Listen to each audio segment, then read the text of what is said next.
Pada suatu zaman dahulu kala, tersebutlah sebuah kisah hikayat sejahtera raja-raja di tanah Jawa. Ada sebuah negeri di Jenggala.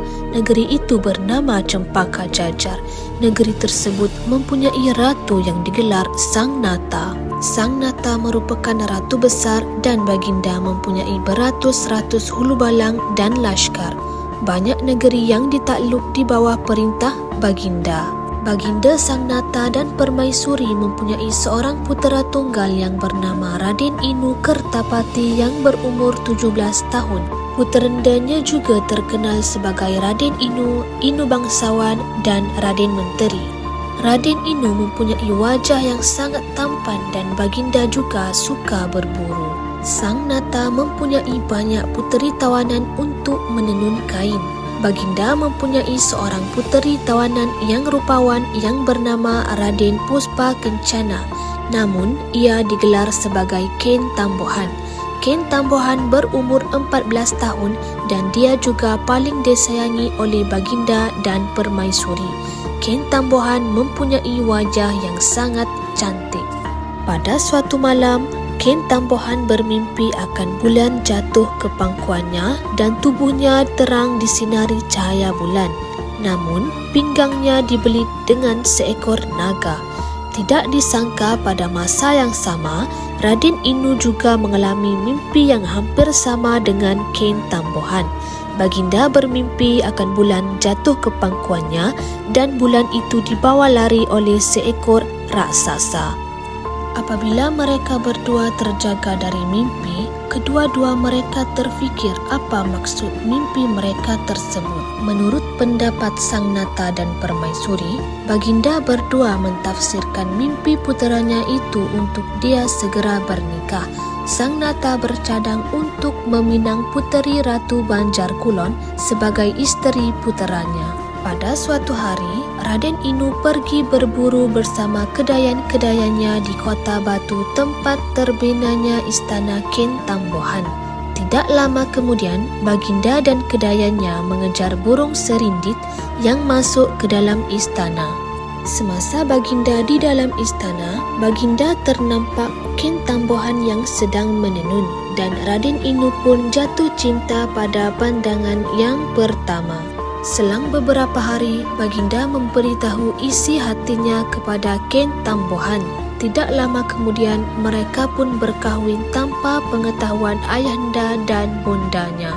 Beberapa bulan setelah pernikahan mereka, Sang Nata dan Permaisuri mengetahui perkahwinan yang telah dirahsiakan oleh putera tunggalnya itu.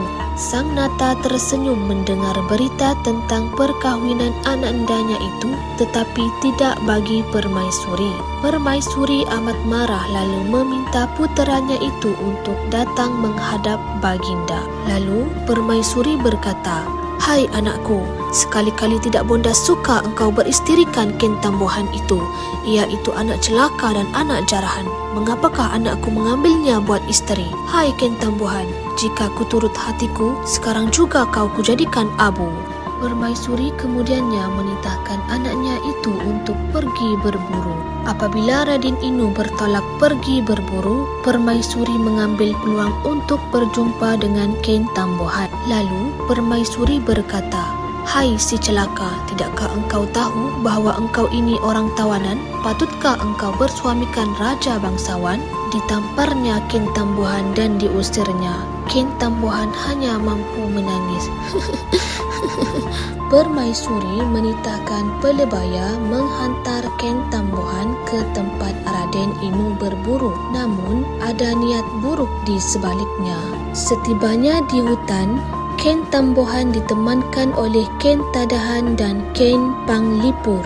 Setelah jauh berjalan, tibanya di bawah pohon cempaka yang mempunyai sebuah batu besar. Ken Tambohan dengan letihnya duduk di batu itu.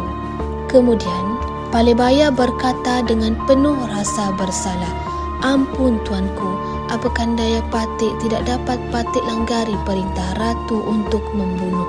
Lalu, Ken Tambohan berkata, "Apabila beta sudah mati, taruhlah mayat beta di dalam rakit dan taburlah bunga cempaka serta bunga angsana di atas mayat beta itu.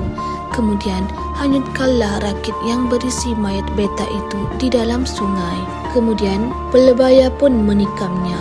Tamatlah riwayat Ken Tambohan dan 2 orang pengasuhnya. Lalu pelebaya pun mengikut permintaan Ken Tambohan sebentar tadi. Raden Inu ternampak rakit yang menuju ke arah mereka. Rupanya di dalamnya adalah Ken Tambohan. Melihat sang isteri tidak bernyawa, tidak terima hati kecewa. Ingin lupakan segala peristiwa, Baginda juga habiskan nyawa.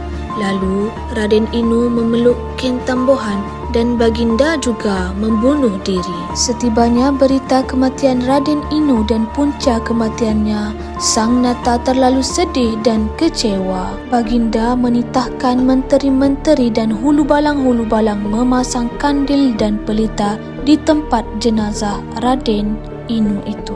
Setelah itu, Baginda juga menitahkan pula agar membentangkan tabir dan langit-langit yang indah warnanya, serta memasang panji-panji, payung kebesaran dan segala perhiasan lain. Sang Nata menghukum permaisuri tinggal di luar istana untuk menjaga anjing perburuan, manakala pelebaya pula dibunuh serta dibakar rumahnya. Baginda meminta dan merayu-rayu kepada Dewata Mulia Raya untuk menghidupkan kembali anaknya dan Ken Tambohan. Hiduplah kembali mereka berdua.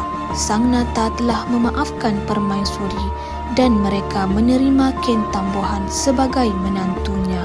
Maka ditabalkan Raden Menteri dan Ken Tambohan sebagai suami isteri. Hidup bahagialah mereka semua.